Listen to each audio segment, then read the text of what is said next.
കുളച്ചിൽ തുറമുഖത്തിന് കേന്ദ്ര മന്ത്രിസഭ അനുമതി നൽകി. കണ്ടെയ്നർ നീക്കത്തിന്റെ പ്രധാന കേന്ദ്രമായി കുളച്ചിലിനെ മാറ്റും.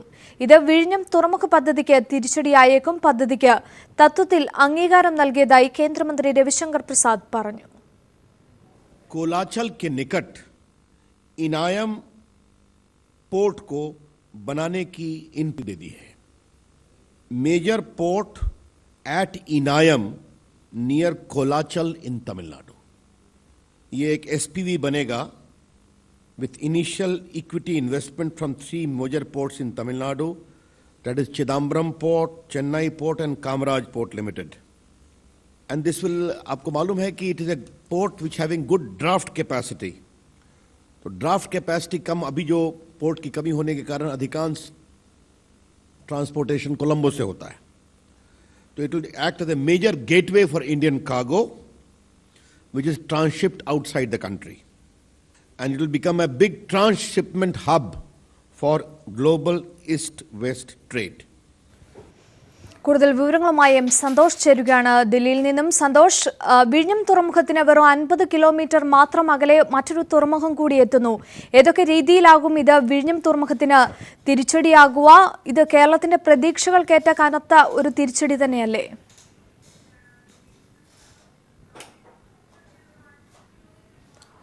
അഞ്ജു, കുളച്ചിൽ തുറമുഖത്തിന് കേന്ദ്ര മന്ത്രിസഭ അംഗീകാരം നൽകിയത് വിഴിഞ്ഞം തുറമുഖത്തിന് തിരിച്ചടിയാകുമെന്ന് തന്നെ പ്രാഥമികമായി കണക്കാക്കാം.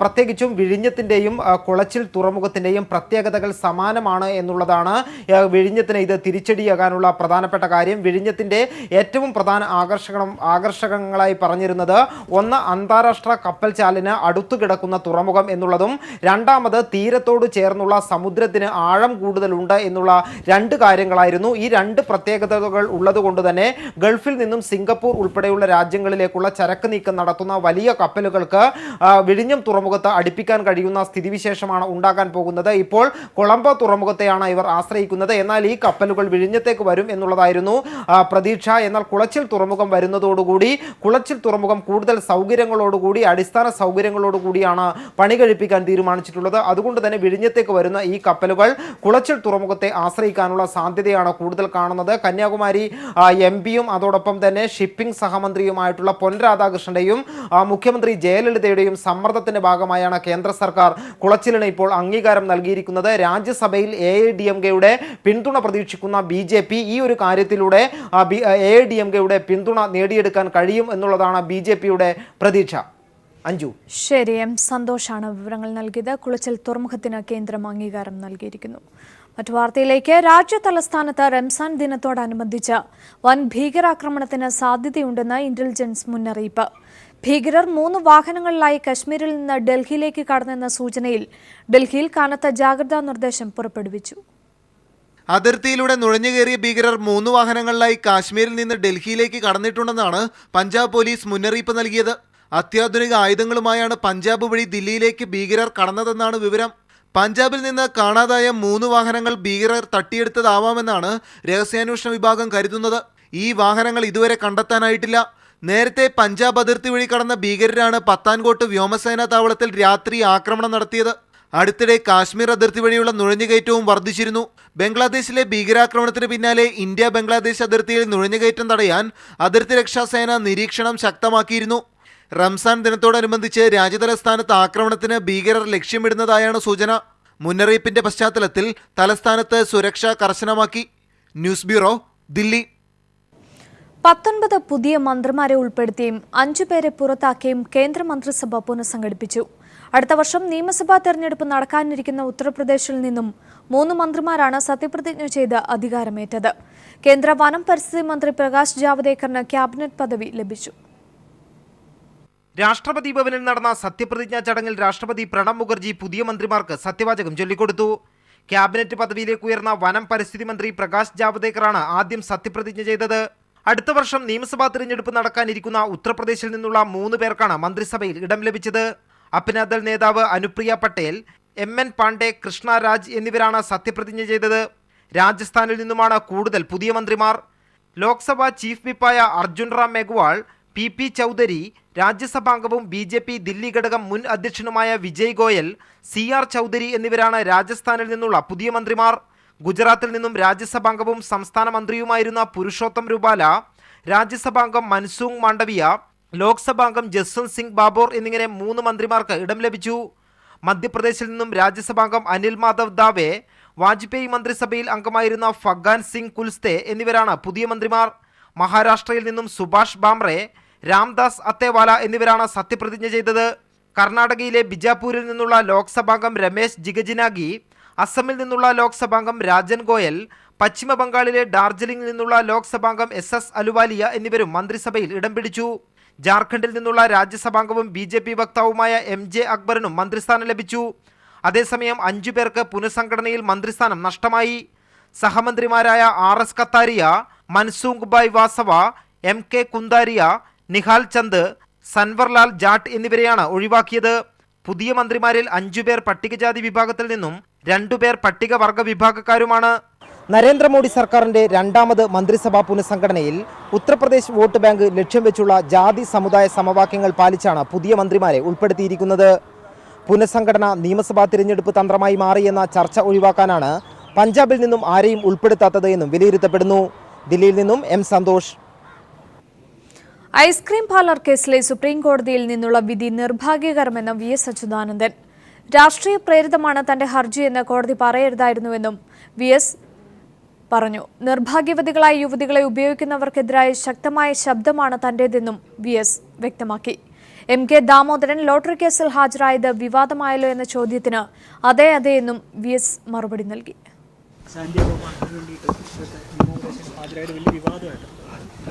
അതെ അതെല്ലാം തന്നെ ഞാൻ കേസ് നടത്തിയതിൻ്റെ ഫലമായിട്ട്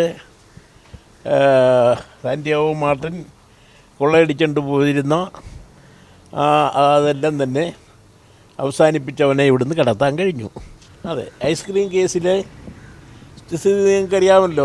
കോടതി അത് രാഷ്ട്രീയ പ്രേരിതം എന്നൊക്കെ പറഞ്ഞിട്ട് ഇപ്പോഴത് തള്ളിക്കളയുക മാത്രമല്ല, എനിക്ക് കേസ് ഉണ്ടെങ്കിൽ അത് കീഴ്ക്കോടതിയിൽ പിന്നെ കൈകാര്യം ചെയ്യാം എന്ന് പറഞ്ഞിട്ടുള്ള വിധിയാണിപ്പോൾ വന്നിരിക്കുന്നത്.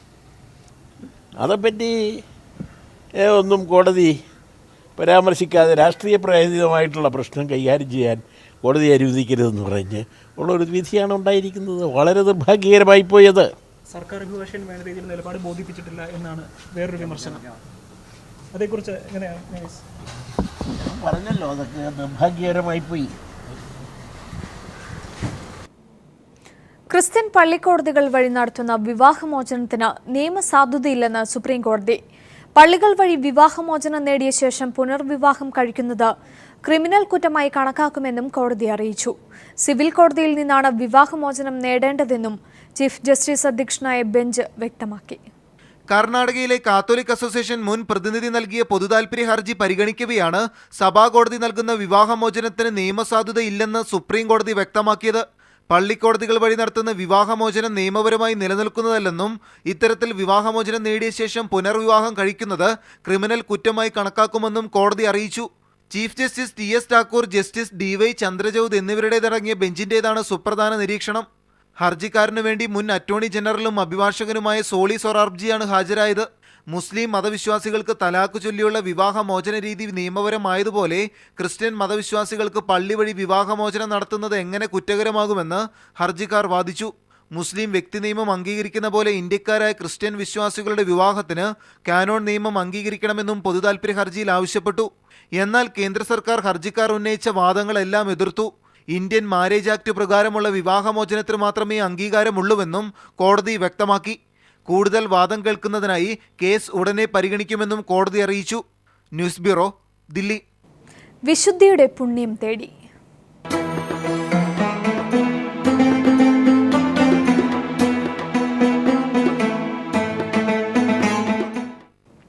ചെറിയ പെരുന്നാൾ നാളെ. പെരുന്നാളിനോട് അനുബന്ധിച്ച് നാടും നഗരവും ഒരുങ്ങിക്കഴിഞ്ഞു. കോഴിക്കോട് മിഠായി തെരുവും പെരുന്നാളിന്റെ തിരക്കുകളിലാണ്. വിവരങ്ങളുമായി മിഠായി തെരുവിൽ നിന്നും മേഘ മാധവൻ ചേരുകയാണ്. മേഘ, അവസാനവട്ട ഒരുക്കങ്ങളും അത് പൂർത്തിയായി കഴിഞ്ഞിരിക്കുന്നു. എല്ലാ സാധനങ്ങളും വാങ്ങി മടങ്ങുന്ന ഒരു കാഴ്ചയാണോ ഇപ്പോൾ അവിടെ കാണാൻ കഴിയുന്നത്?